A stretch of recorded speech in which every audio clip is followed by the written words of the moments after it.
Alors, première table ronde de cet après-midi, vous le voyez, modèle économique de la digitalisation de l'apprentissage, et je vais demander aux 4 intervenants de bien vouloir prendre place sur scène. Hervé Boulben, Olivier Kirsch, Olivier Fouquet, Colette Babou. Installez-vous, je vous en prie.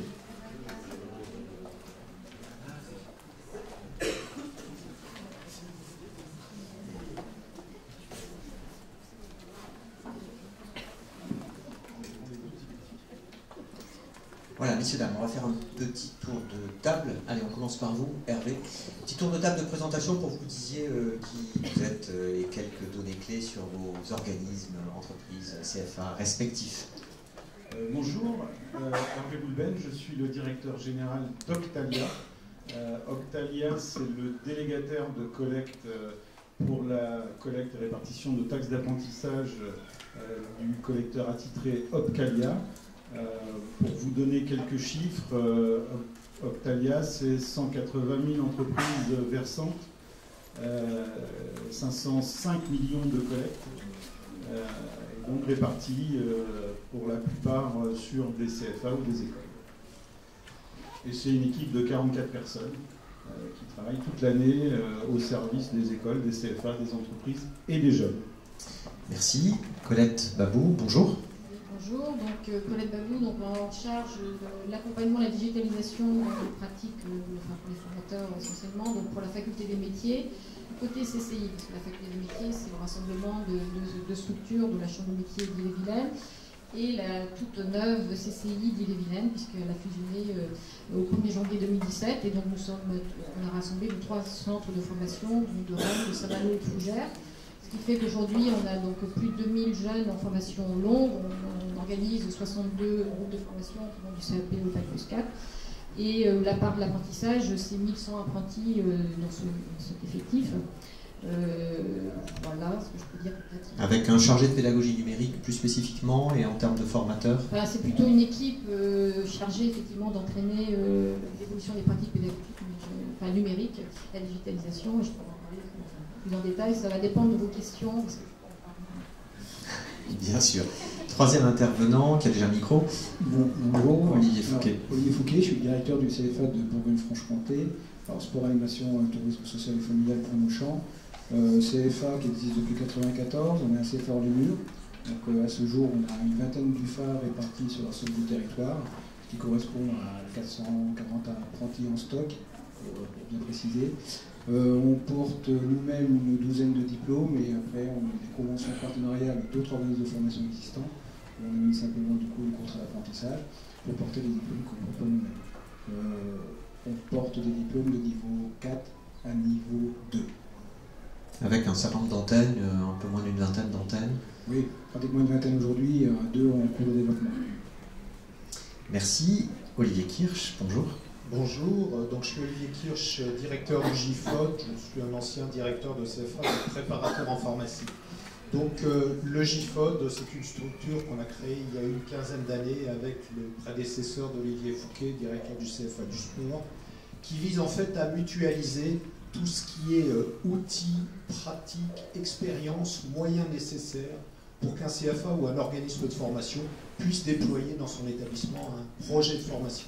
C'est un projet qu'on a initié au siècle dernier, comme disait mon collègue à l'époque, ce qui fait qu'on est un petit peu des dinosaures de la digitalisation, ce qui pose des problèmes économiques dont on parlera d'ailleurs tout à l'heure. Aujourd'hui, le GIFOD, c'est une vingtaine de CFA ou organismes de formation membres. Ça représente entre 15 et 20 000 apprentis ou apprenants de statuts divers qui peuvent avoir accès aux moyens qu'on leur met à disposition. C'est donc une association et les CFA sont membres. C'est une toute petite structure, on est 4 salariés et on a un budget annuel de l'ordre de 250 000 à 350 000 euros, suivant les années et suivant le nombre de ressources pédagogiques qu'on produit et qu'on mutualise pour nous.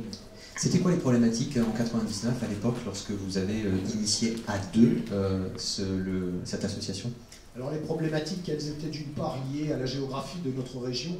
Pour ceux qui ne le sauraient pas, la Bourgogne, puisqu'à l'époque on était encore séparés de la Franche-Comté, est une des plus grandes régions de France géographiquement. C'est-à-dire que pour aller d'un bout à l'autre, c'est très très long. Ça ne veut pas dire qu'il y a beaucoup de population ou beaucoup d'apprentis. Donc il y avait la problématique de l'éloignement des apprentis du centre de formation, avec le risque, quand les apprentis viennent entre guillemets à la ville, au CFA, pour suivre des cours, c'est qu'ils restent sur place. ils trouvent un logement sur place, une copine sur place, ils ne repartent jamais dans l'entreprise qui les a formés. Et donc quand l'employeur derrière vous appelle, il vous dit mais c'est quoi ça? Moi je l'ai formé, je vais le garder, il ne veut plus revenir. Deuxième problématique, elle était pédagogique.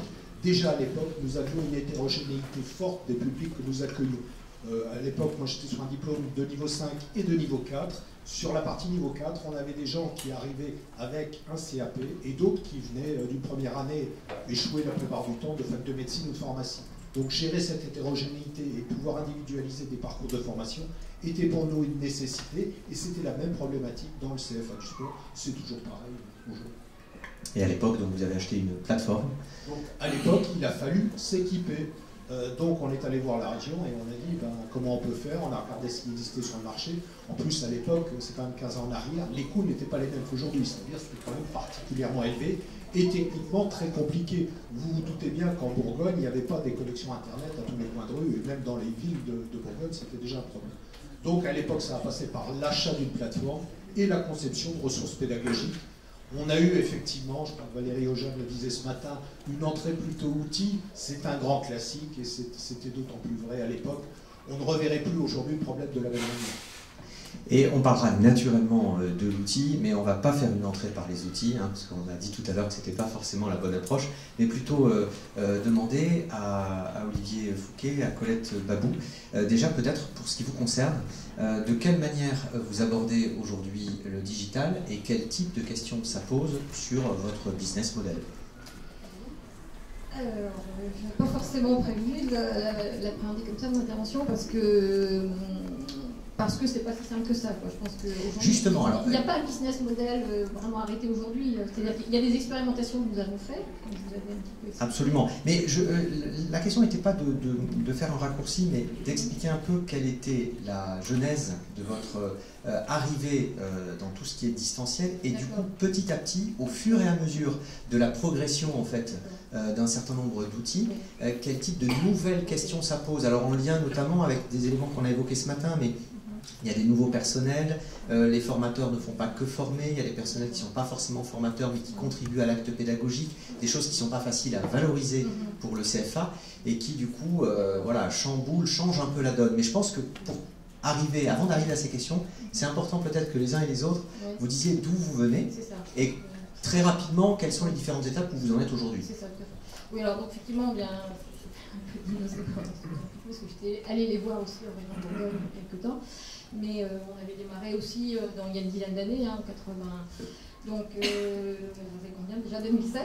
Et donc, où la question qui se posait à ce moment-là pour les CFA, et donc là, on était vraiment sur les deux CFA, CCI et Chambre de métier, qui se posaient, qui constataient l'hétérogénéité de plus en plus forte des publics accueillis, et qui faisait que on avait dans nos classes des jeunes qui avaient des niveaux pas plus, et puis des niveaux 5. Bon, il faut individualiser les parcours, il faut trouver des solutions beaucoup plus souples pour pouvoir répondre aux besoins de ces jeunes. Donc comment faire? Et là, je pense que ce qu'on vient de dire, M. Kirch, c'est qu'il n'y a pas grand-chose sur le marché, même en 2007 encore, pas vraiment de ressources adaptées, ça c'est plutôt Jean-Luc qui a dit hier ce matin, j'en ai pas veillé, pas beaucoup de ressources adaptées pour les CFA, donc comment faire, comment entraîner aussi une conduite de changement auprès de nos équipes pédagogiques, parce que là, c'est encore plus dur qu'aujourd'hui.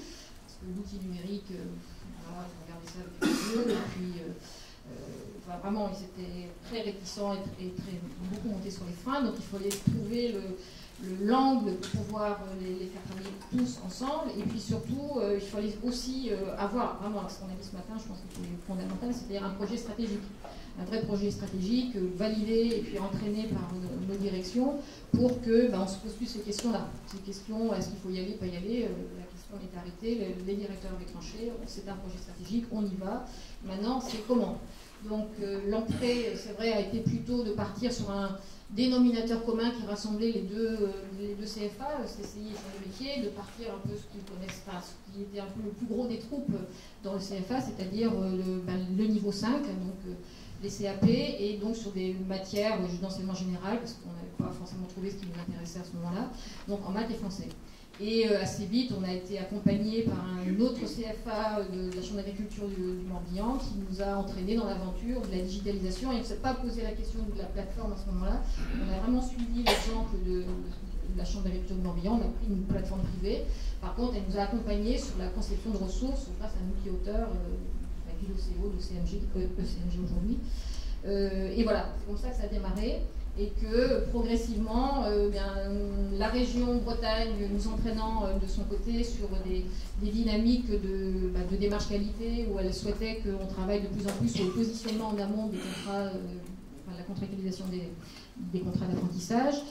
Donc ça posait pour nous le volume, c'est-à-dire la question importante de comment positionner des jeunes sur une masse importante d'apprentis nous a amené à travailler en dynamique régionale dans le réseau CCI et de partager donc du coup avec nos collègues du Finistère et du Morbihan et donc d'arriver à poser la question cette fois par contre de la plateforme.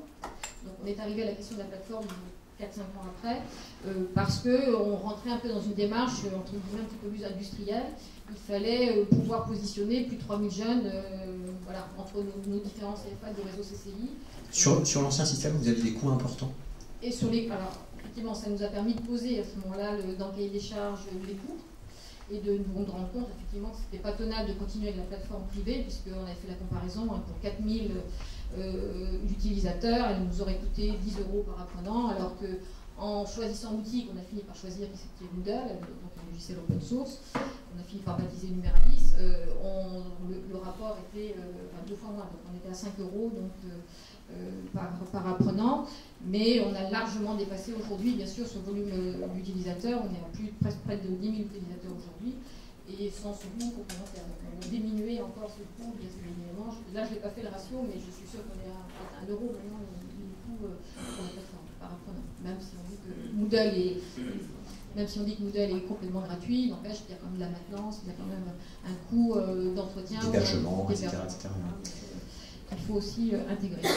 Donc voilà, donc ça a été la deuxième étape assez importante, c'est-à-dire comment basculer sur une nouvelle plateforme et je pense que ça a permis aussi quand même de beaucoup décloisonner parce qu'on était quand même un peu dans une expérimentation assez fermée avec 200 utilisateurs, on va dire, dans la première expérimentation. Et là, du coup, on ouvrait les vannes et on entraînait une dynamique beaucoup plus importante. Mais on n'avait pas résolu le problème qu'on s'était posé donc, en 2007, à savoir comment, ok, il faut individualiser les parcours, mais à un moment donné, il va falloir avoir un espace, un lieu ou une organisation, en tous les cas pédagogique, centre de ressources, comme on a l'habitude de les appeler. On avait des beaux lieux, médiathèques, etc., mais pas organisés, pas structurés en véritable centre de ressources pédagogiques. Donc, se poser la question de comment accompagner ces apprentissages, et donc la question assez vite de l'animateur s'est posée. Mais pas de modèle économique. C'est-à-dire, autant la région Bretagne nous a accompagnés sur effectivement la réflexion sur la construction de ressources, pour accompagner les plans de formation de formateurs, etc., pour, justement sur la plateforme Numeralis. Mais là, se poser la question de comment réaliser peut-être des économies pour dégager des montants pour pouvoir embaucher dans un animateur. Ouais, ce qui était déjà pas mal, puisque vous avez eu une prise en charge à peu près pour moitié sur l'accompagnement de vos formateurs et sur la conception de certaines ressources en français. C'est ça, c'est-à-dire qu'effectivement, dans la première expérimentation, on a été accompagné de façon assez avantageuse pour le diagnostic qu'on avait fait, une mise à panneau pratique, et puis après l'accompagnement sur la création de ressources, dans les 3 années qui ont le début de l'expérimentation. Et après, on a bénéficié, comme d'autres, alors je pense qu'il y a au moins une ou deux personnes qui sont dans la salle et qui savent bien, la région Bretagne a aussi engagé, au-delà de son première action qui s'appelait les 2 AI, donc accueil, accompagnement, insertion, a aussitôt après mis en place ce qu'on appelle Bretagne Qualité Apprentissage, qui permettait à chaque CFA de demander des subventions, enfin des aides pour pouvoir accompagner la digitalisation des équipes. Donc on a bénéficié de cela, mais on a la réflexion sur le comment, c'était un petit peu ça, je pense, qui était intéressant peut-être dans l'expérimentation qu'on a pu mettre en place, c'était de dégager sur, d'abord on a commencé par partir sur une petite expérimentation de 100 heures sur des CQP en hôtellerie-restauration, en se disant, bon, le modèle, c'est, on va arbitrairement, vraiment, il n'y a pas eu trop de questions sur pourquoi ces 30%-là, on a choisi délibérément 30% pour se dire, bon, ben voilà, 30% devront être distribués, on devra organiser le parcours de formation pour qu'il ait lieu en centre de ressources, ce qui nous a permis, dans notre calcul, de dégager ce temps, plutôt que de le financer sous forme de face à face, et bien on va financer ça sous forme de temps de préparation et du coup de dégager ainsi une économie qui a permis l'année suivante de multiplier de 100 à 1000 heures à 80% de TP et ensuite arriver à la troisième année à un temps plein puisque nous avions réussi à dégager 37 000 € dans cette opération. Voilà un peu une expérience. Et aujourd'hui, on arrive à d'autres aventures qui vont être de travailler sur une plateforme qui va rassembler les deux réseaux CCI et CNA, puisque nous sommes en train de travailler sur la nouvelle version de Numeralis, deuxième partie. Avant de donner la parole à votre voisin, peut-être un élément de bilan, à la fois sur comment le changement a-t-il été vécu et comment les formateurs, quel type de réticences se sont exprimées, est-ce qu'elles sont aujourd'hui dépassées, et vis-à-vis des apprenants, quel bilan vous en tirez? Alors, je pense que je vais répéter un peu ce qu'on a dit ce matin, mais c'est vrai que les formateurs, il y a 10 ans, pour vraiment porter ce regard sur mon rôle de formateur, je deviens quoi, toute cette posture de remise en question fondamentale du métier, alors qui était partagée, je pense, certains voyant dans la nouveauté, plutôt d'un côté l'enrichissement de leur pratique et un intérêt grandissant avec les nouvelles ressources qui arrivaient, parce que parallèlement entre 2007 et puis 2014, où là, avec les outils gratuits, donc c'est Jean-Luc qui le disait tout à l'heure, qui sont apparus de façon massive sur le marché, ça a aussi entraîné une nouvelle génération de formateurs qui apportent un autre regard aussi sur l'utilisation de ces ressources. Et on parlait de Klaxoon tout de suite avec ma voisine, il y a aussi d'autres outils comme Knockout, bref, plein qui... Picast qu'on utilise aujourd'hui, enfin il y a voilà, énormément de ressources qui ont à peu près les mêmes fonctionnalités. Ça, qui dynamisent modo, beaucoup, oui. et qui effectivement intéressent sans doute les jeunes générations de formateurs qui sont maintenant recrutés. Mais il n'empêche que ça crée une dynamique, ça crée vraiment une émulation. Et donc, parallèlement à tout ce travail qu'on a pu faire sur la plateforme et les ressources, etc., on a aussi mis en place une dynamique sur la sensibilisation sur ces outils numériques qu'on a appelé les petits cafés. Une action, petit café, donc c'est régulier.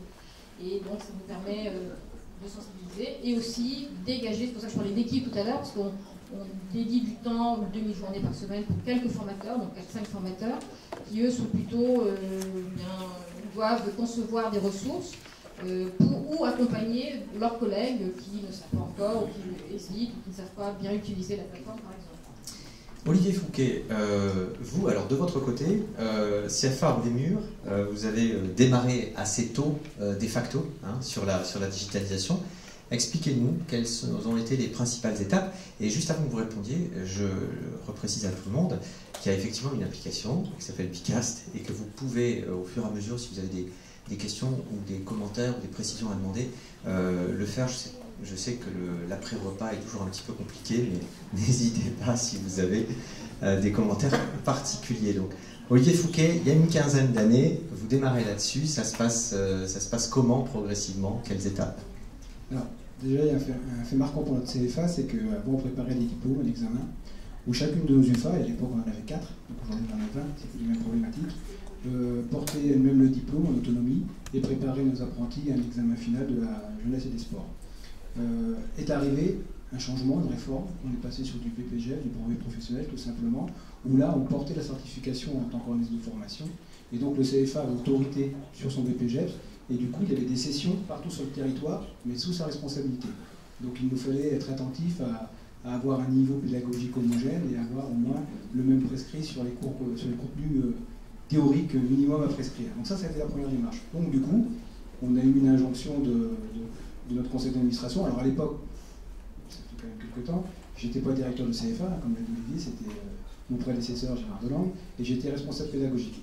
Pour le système économique, il faut savoir que j'ai été embauché spécifiquement pour la situation. Donc ça veut dire que déjà à l'époque, il fallait mettre des moyens en face pour pouvoir réfléchir sur quelque chose de plus mutualisé. Donc une fois parti, on a dit on y va, et on a fait comme tout le monde, on a cherché les outils. Donc on s'est rapproché des gens qui cherchaient des outils dans l'environnement, dont le CFA de la pharmacie, et on a fini par faire un choix. Tout de suite, on a vu que les coûts étaient importants et que tout seul, on ne pourrait pas les assumer parce que c'était vraiment, on va dire, excessivement cher, surtout sur la CFA qui, à ce moment-là, avait une centaine d'apprentis maximum. Donc on a été chercher effectivement des associés, des partenaires pour dire comment on peut aller défendre au mieux ces nouveaux dispositifs auprès de la région. On a eu la chance d'avoir la création du GIFOD et du coup de pouvoir bénéficier d'aide et de fonds européens. Ça nous a permis d'acheter un outil. On est parti sur une plateforme propriétaire. Et tout de suite, on a demandé à nos formateurs, pour vous impliquer, parce qu'on les a aussi interrogés, c'est quand même une injonction stratégique du conseil d'administration, comment vous voyez la situation? On est quand même parti sur l'interrogation. Donc c'est déjà, pour nous, c'était révolutionnaire, parce que c'est la première fois qu'on réunissait tous nos formateurs diffus pour réfléchir sur la formation proprement dite et avec quels outils. Donc c'était une première démarche.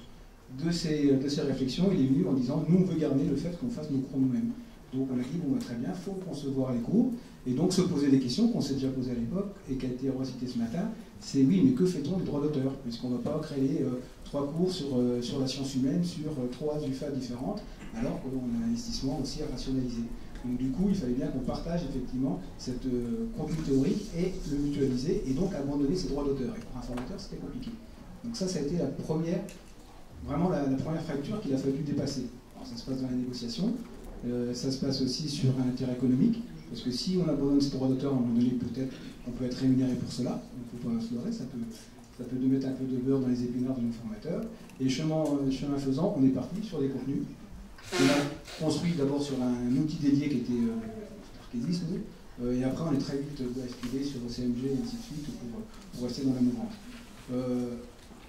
Du point de vue du conseil d'administration, on a eu la démarche pédagogique sur tout ce qui était effectivement digitalisation, mais pas seulement. On s'est dit qu'il faut aussi savoir communiquer avec l'administratif, et puis il faut aussi pouvoir dire où est tel formateur dans tel endroit, tout centralisé au CFA.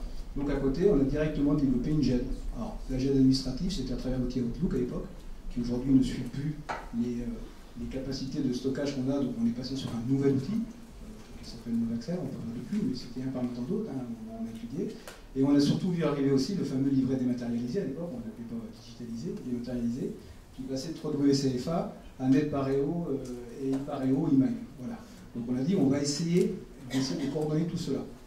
Donc dans le développement des outils, par contre l'avantage d'une plateforme propriétaire à l'époque, c'est qu'on pouvait la faire évoluer avec les désirata de nos formateurs.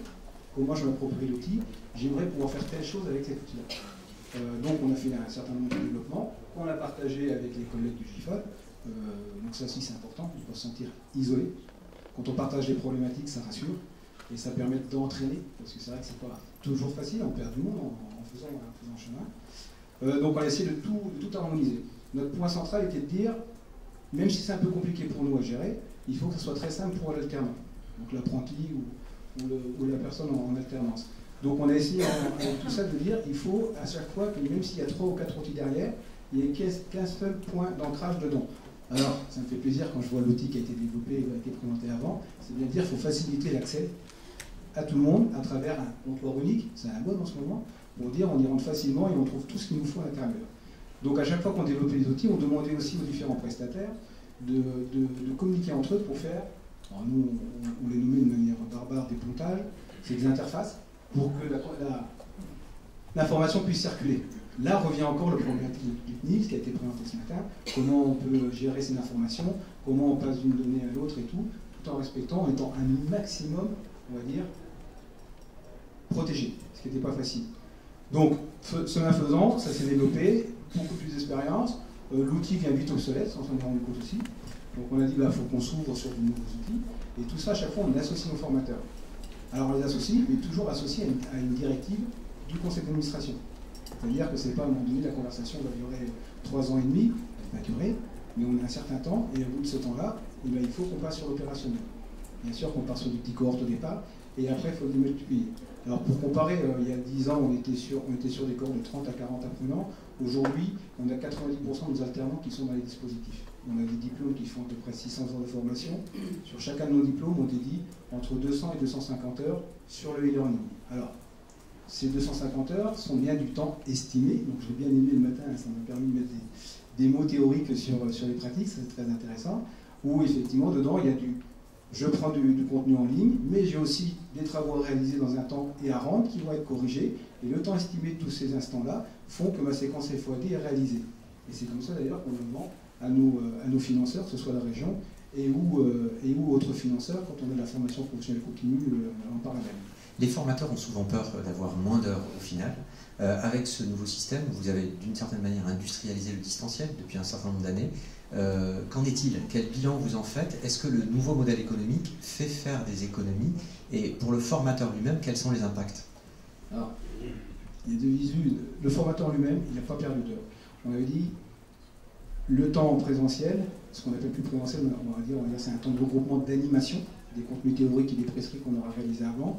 On les anime en cours. Donc là, il y a un changement de posture du formateur. Mais il n'abandonne rien, au contraire, il y a toute la richesse à apporter dans ce temps à distance, dans ses retours, dans le suivi individuel, parce que pour le coup, il y a des temps qui sont dédiés. Ce qu'on ne fait plus en présentiel, eh ben, je le consacre à autre chose. Alors là, par contre, ça change effectivement, parce que c'est du synchrone ou du asynchrone. Quand c'est asynchrone, eh ben, on le gère un petit peu au fil de l'eau, et là, après, il y a tout le contrat du formateur qui est derrière, qui peut poser problématique. Nous, on a beaucoup de prestataires, parce qu'on est CFA hors les murs, donc c'est plus simple, mais j'imagine que dans des CFA, j'ai des collègues au GIFOD qui vont traiter cette dominante-là. Donc, ils n'ont pas perdu de temps, c'est-à-dire qu'on décale leur temps d'intervention. Il y a moins de présentiel, c'est de l'animation. Il y a du suivi à l'extérieur, donc l'individualisation, et préparer ce temps avec une interaction proactive en amont. Et c'est des heures qui sont rémunérées comment? Elles sont rémunérées pour nous au même titre que l'heure de présentiel. D'accord. Chez vous, c'est un tout petit peu différent, hein, Colette Babou. Non, je pense que nous, on est au balbutiement en fait, de l'industrialisation de l'e-learning, parce qu'en fait, on utilise des outils numériques, mais on est encore dans une configuration de présentiel enrichi, on va dire. C'est ça qu'on fait. Évidemment, la plateforme elle est utilisée aussi, parce que c'est partie sur la formation continue, donc on utilise également ça aussi. Mais pour le CFA, on est quand même dans une configuration, pour le moment, de présentiel enrichi avec la possibilité de faire des sessions où on va plutôt réfléchir en classe inversée, on va envoyer aux apprenants un petit peu avant une session pour qu'ils commencent à s'immerger, ou alors on va commencer à travailler ensemble de ressources, et puis ensuite, après on reprendra les éléments en face à face pédagogique.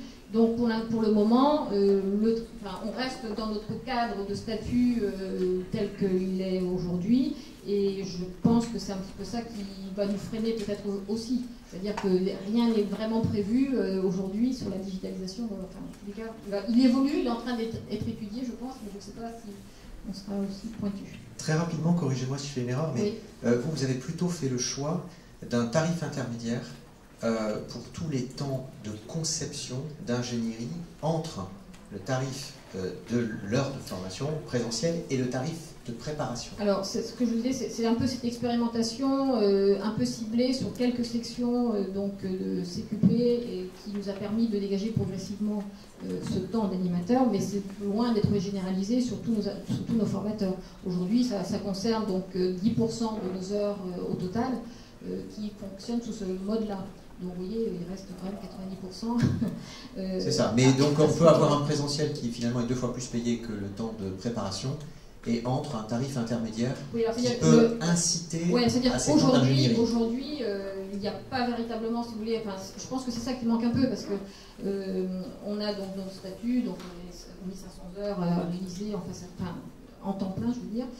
Donc, je vous reprends les chiffres, 750 heures qui sont du face-à-face, 548 de temps de préparation, et là c'est classique, hein, comme tout formateur qui ne fait pas de digitalisation, qui ne fait rien, qui n'essaye pas d'enrichir autrement sa pratique. Allez-y. J'ai fait encore. Oui, c'est bon. Et donc... Il faut tenir le micro un tout petit peu plus haut, en fait, sinon vous masquez le... Voilà. Peut-être comme ça. Et puis 250 heures qui sont d'autres activités, mais qui ne relèvent pas non plus, qui sont de l'animation, l'encadrement, donc qui ne relèvent pas du tout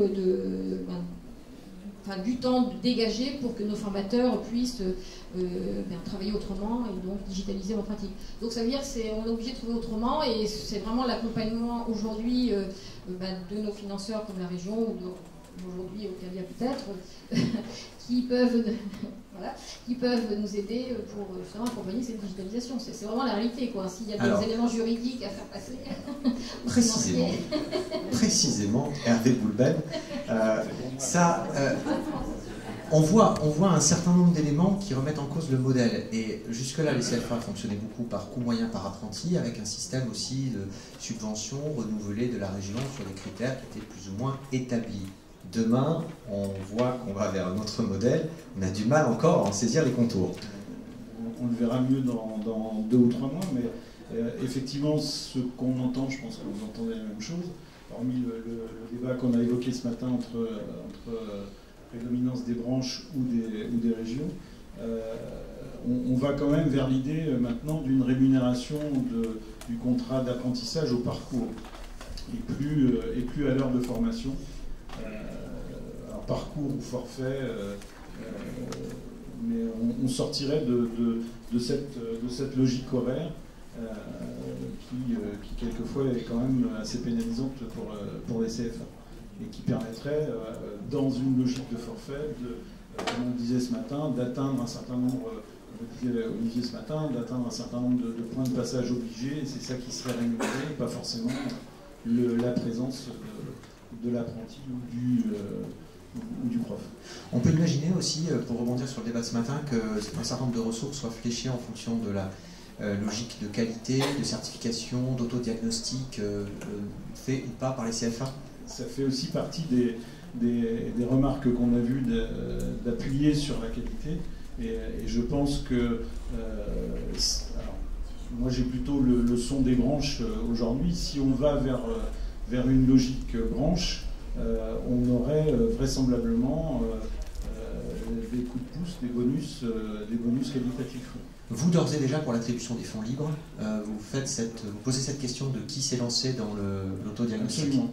On a intégré dans les questionnaires, dans les formulaires, pardon, qu'on demande au CFA de remplir pour l'attribution de fonds libres, on a intégré l'autodiagnostic du CNEFOP. Olivier Kirch, voilà, il y a un certain nombre de pratiques qui sont remontées, notamment la question, avant d'aborder celle des plateformes, de comment on valorise le formateur et comment on valorise ses nouveaux coûts par rapport aux financeurs. Vous-même, au sein du GIFOD, ce serait intéressant, avant de nous expliquer quelles peuvent être les pistes dans le cadre du guide auquel vous contribuez, comment valorisez-vous les heures auprès des formateurs? Ça fonctionne comment, l'élaboration des ressources? Alors, pour l'élaboration des ressources, on a choisi un modèle d'externalisation de la création des ressources. C'est-à-dire que ce sont bien les formateurs des CFA membres qui sont les concepteurs des ressources, ou au moins du scénario pédagogique de la ressource, mais ils le font en dehors du temps de travail, de leur temps de travail pour leur établissement. C'est-à-dire qu'ils ont des temps en dehors du temps de travail qui leur sont rémunérés par le GIFOD. Ils établissent en fait une facture de prestation au GIFOD, et c'est dans ce cadre-là qu'ils font leur travail. Et en échange de cette facture qu'ils établissent, nous, GIFOD, devenons propriétaires des droits d'utilisation de la ressource qu'ils ont créée. Et nous prenons ensuite, nous, GIFOD, à notre charge, la partie, je dirais, informatique, médiatisation du scénario pédagogique qui a été écrit par le formateur. On a donc, il y a déjà un certain nombre d'années maintenant, fait rédiger par un conseil juridique un contrat qui permet de gérer cet aspect-là.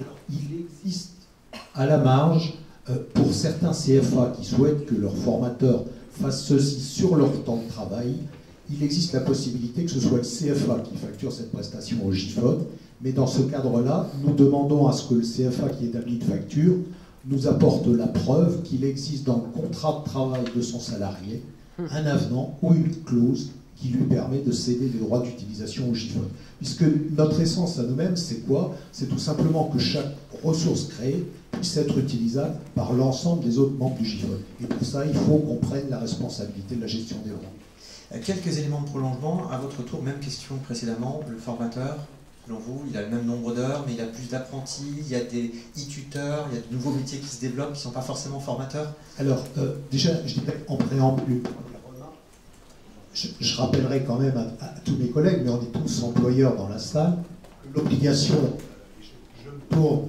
vers Sabrina. On va changer de micro, prenez bien. Voilà, non mais je pense que celui-là fonctionne. Je ne sais pas si Sabrina est encore dans la salle, elle pourra le confirmer. Voilà, elle est sortie, mais c'est une obligation de tout employeur de maintenir à jour les compétences de ses salariés. Les formateurs en font bien évidemment partie. Le monde dans lequel on vit, vous l'avez tous constaté, il se digitalise, on est obligé de déclarer nos impôts sur Internet, tous les employeurs font leur DSN sur Internet, etc. etc. Je ne doute pas que les CFA soient obligés de s'intégrer dans ce mouvement-là. Alors, la place du formateur dans ce dispositif, eh bien, ce dispositif ne peut fonctionner que si les formateurs y ont une place prépondérante. Olivier le disait tout à l'heure, leur métier change, mais ils sont aujourd'hui dans une mission d'accompagnement renforcée. Il n'est pas envisageable que les temps d'auto-formation se fassent sans tutorat. Et quand on parle de tutorat, ce n'est pas simplement aller voir combien de minutes il a passé sur telle ressource et quel taux de réussite il a eu, c'est bien être proactif, organiser une collaboration entre les apprentis d'un groupe donné, faire réaliser des travaux ensemble, remédier aux difficultés rencontrées par l'apprenti que j'ai vu au travers des outils qui remontent ces informations. Donc pour nous, dès le départ, le modèle a été, on maintient à l'identique le volume d'activité de nos formateurs. Alors j'irai même un peu plus loin, mais on en parlait l'autre jour au téléphone, cette possibilité aujourd'hui avec ces nouveaux outils peut permettre à des CFA, soit qui sont en perte d'effectifs, d'apporter, je dirais, une notoriété, une plus-value au travers de l'individualisation qui va leur permettre de contrebalancer cette perte d'effectifs, de la contrecarrer ou de remonter leurs effectifs. On a dans la salle une collègue qui a procédé de cette manière-là. Deuxièmement, je pense aussi qu'à terme, on devrait être en capacité de traiter plus d'effectifs. C'est-à-dire que la mission d'un tuteur sur un dispositif d'auto-formation peut englober des effectifs plus importants parce que les parties d'activité de tutorat, elles sont ponctuelles, asynchrones, décalées dans le temps, comme le disait Olivier tout à l'heure. Et on peut même se dire que c'est juste indispensable parce que le seuil de 400 heures aujourd'hui paraît quand même assez élevé. Si on veut individualiser les parcours, que des apprentis ont déjà un certain nombre de blocs de compétences, qu'on a un certain nombre de salariés qui sont en reconversion et qui donc ont déjà un certain nombre de blocs de compétences, demain, est-ce que c'est pas 150 heures ou 200 heures dans certains cas, ce qui pour le CFA n'est pas forcément une bonne nouvelle puisque c'est un quart ou une moitié de parcours. Ça ne m'inquiète pas plus que ça, parce qu'on aura ce cas-là, mais on aura aussi demain le cas de la personne qu'il faut remettre à niveau et qui, au lieu d'avoir besoin de 400 heures, aura besoin de 600 heures. Tout ça va en fait se modérer, se mutualiser, si tant est que nos financeurs, aujourd'hui les régions et demain je ne sais pas lesquels, prennent bien en compte ces variables-là. Mais aujourd'hui, c'est tout à fait ce qui se passe dans le monde de la formation professionnelle continue, puisqu'en fait, on fait un positionnement en amont et on décrit un parcours, il y a 150, 200, 600 heures en fonction du public.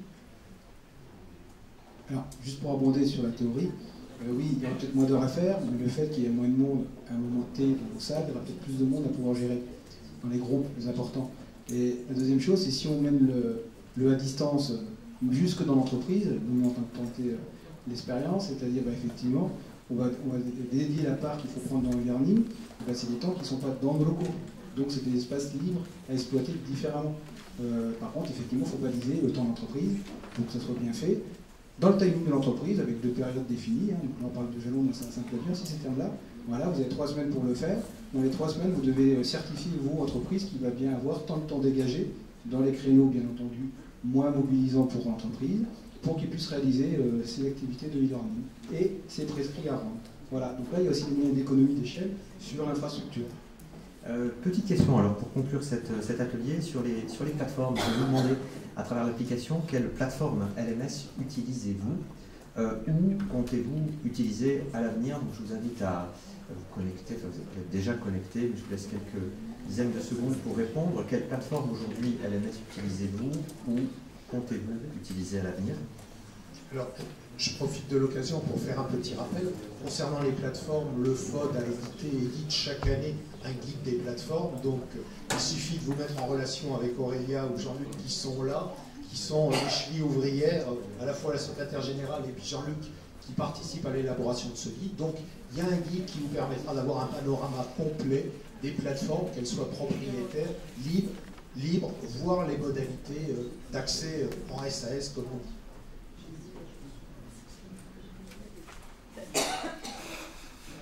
Donc voilà, on va attendre que vous soyez exprimé via l'application. On aura une deuxième question dans la foulée. Sur quel type de partenariat ou de mutualisation avez-vous mis en place ou envisagez-vous pour la suite? Et ça permet de rebondir sur les résultats de l'enquête ce matin, qui montraient que la plupart d'entre vous souhaitent faire en interne ou via des solutions mutualisées et beaucoup moins en mode location ou avec un conseil personnalisé. on a déjà des premiers résultats. C'est comme les élections, il y a du suspense. Alors, Cross Knowledge, qui est une des grandes plateformes effectivement de contenu. En direct peut-être, messieurs, dames, autre plateforme. Moodle a été cité tout à l'heure. Qui parmi vous utilise Moodle? Je confirme qu'on va y basculer aussi, très prochainement. Et le GIFOD va y basculer, effectivement. Relevez la main ceux qui utilisent Moodle. Ah, il y a une quinzaine à peu près. D'accord. Ça, aujourd'hui, donc, vous disiez, Olivier Kirsch, que dans le cadre du guide, voilà, vous recensez d'ores et déjà. J'en profite d'ailleurs 2 mots pour dire que le guide dont on a parlé ce matin, donc le guide de la FOD, sera publié fin janvier, mais que des premiers résultats, une synthèse de 8 pages, sera présentée le 12 décembre, soir, et la déléguée générale de la FOD, qui est ici présente, m'a chargé de vous dire que si vous laissez vos adresses mail, vous recevrez sur votre boîte mail, les résultats et cette synthèse. Vous pouvez aller donc sur le site de la FOD. Le site de la FOD, c'est ffod.org. Et donc on peut télécharger le guide LMS ou le guide des plateformes, et donc ce fameux guide pratique sur lequel 4 groupes de travail sont à l'œuvre actuellement sera donc effectivement disponible dans le courant du mois de janvier, toujours sur le site en téléchargement. Donc voilà, autre réponse, effectivement, Moodle, GIFOD. Alors sur les stratégies de partenariat à venir, les verbatims de l'enquête ont révélé que beaucoup d'entre vous avaient des projets en cours. Environ un tiers des CFA disent avoir des projets, parfois très précis. Quels sont les types de projets, Olivier Kirsch, qui vous remontent à travers les sollicitations que vous pouvez avoir, ou simplement des collègues qui viennent vous voir pour avoir quelques conseils pour se lancer? Alors, je dirais, si on essaye de faire un petit peu de prospective, on a beaucoup parlé de ressources pédagogiques, mais en général, quand on en parle entre nous depuis quelques années, on parle ressources par matière. Je pense que l'approche compétence, c'est quelque chose qui va se développer dans les années qui viennent. Olivier Fouquet parlait par ailleurs, je dirais, de l'interfaçage entre les différents outils. Je pense que ça aussi, c'est une piste intéressante de réflexion. Et je dirais, si on veut aller de l'amont, c'est-à-dire du positionnement en passant par la phase de formation jusqu'à l'aval qui pourrait être un portfolio de compétences, je pense qu'il faut que là aussi, tous ces outils ne fassent plus qu'un seul ou soient au moins suffisamment intelligents pour se parler l'un à l'autre. Et j'y ajouterai la couche de la gestion administrative. Tout ça, souvent, on a l'habitude de l'appeler sous le terme barbare de LCMS. Mais l'idée, c'est effectivement d'avoir une seule entrée et des outils qui se parlent les uns aux autres. Et puis, il y a un champ qui reste à explorer et à évaluer. J'ai entendu parler ce matin d'évaluation. C'est toute la partie, je dirais, formation et positionnement en mode immersif. Là, je dirais, pour l'instant, on est devant un écran, on regarde ce qui se passe, on interagit un peu avec l'écran. Je pense qu'on peut aller beaucoup plus loin, et tout ce que nous montrent aujourd'hui les nouveaux jeux en immersion devrait être pris en compte pour la formation. Je connais même également des gens qui réfléchissent aujourd'hui à écrire de ressources pédagogiques sur la base des scénarios, des séries qu'on voit aujourd'hui à la télévision. C'est-à-dire qu'en fait, je dirais tous les ressorts, l'angoisse, l'envie de savoir ce qui va se passer dans l'épisode suivant, aujourd'hui on ne l'exploite pas suffisamment en formation. Je pense que ça peut être des pistes de réflexion intéressantes. Effectivement, il y a quelques questions d'ailleurs ce matin qui avaient été posées, et on va les traiter dans la dernière table ronde, sur la gamification et un certain nombre d'outils de scénarisation ou autres, et peut-être que Sylvain Vacarès, notre expert dans la séquence qui va suivre, pourra nous en dire quelques mots. Merci beaucoup à tous les quatre et merci à vous pour votre contribution.